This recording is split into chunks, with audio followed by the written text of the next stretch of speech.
Crocker has nothing on me. Actually, she does. But with her help, I've learned to make an awesome banana bread. And today I'm going to demonstrate to you how easy it is for you to make a fantastic banana bread as well. Baking basic banana bread is very easy in 3 simple steps. First, you need to gather the necessary ingredients, followed by accurately measuring and mixing your ingredients, and then properly baking and cooling your bread.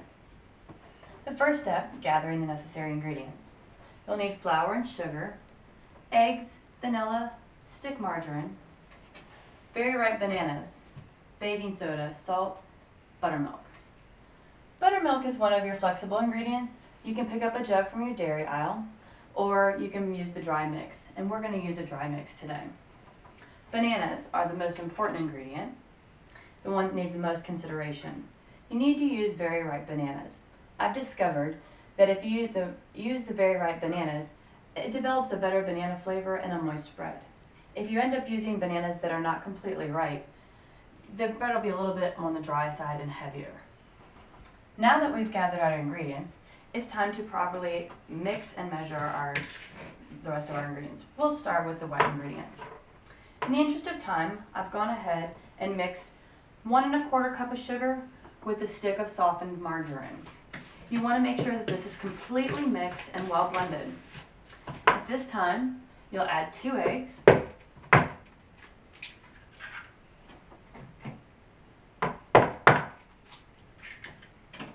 a teaspoon of vanilla,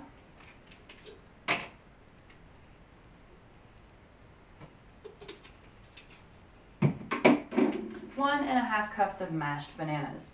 It takes about 3 bananas to get 1 1/2 cups.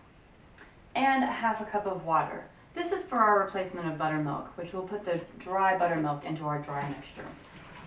We want to blend this all very well until smooth. It shouldn't take too much, it's all wet ingredients. It'll blend very easily. So once this is completely smooth, we can move on to our dry ingredients. You'll need 2 1/2 cups of flour. You need a teaspoon of baking soda,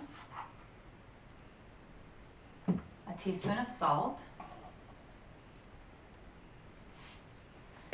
and 2 tablespoons of dry buttermilk.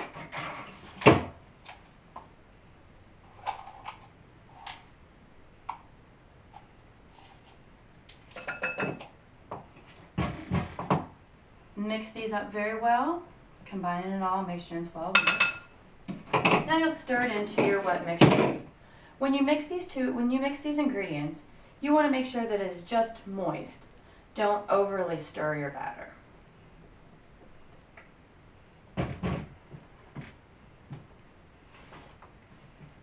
Now, it's almost time to bake our bread.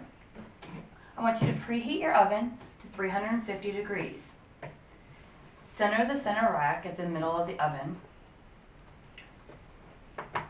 You'll need to take a paper towel and grease the bottom of 2 loaf pans.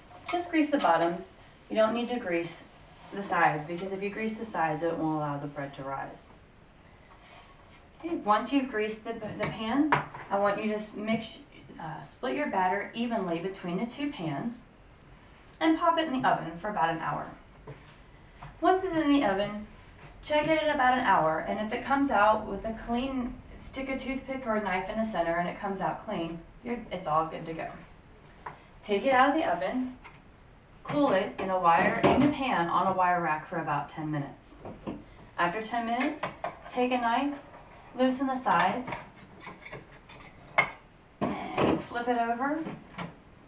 You'll want to cool your bread on the rack upside down for about 2 hours until completely cool. Now, you're ready to have your banana bread and enjoy it. At this point, I hope that you feel that you're able to bake a loaf of banana bread the way Betty Crocker intended. Don't forget the necessary steps. Gather all your necessary ingredients, accurately measure and mix your ingredients, and then properly cool and bake your bread. And you'll have banana bread that everyone wants to enjoy too.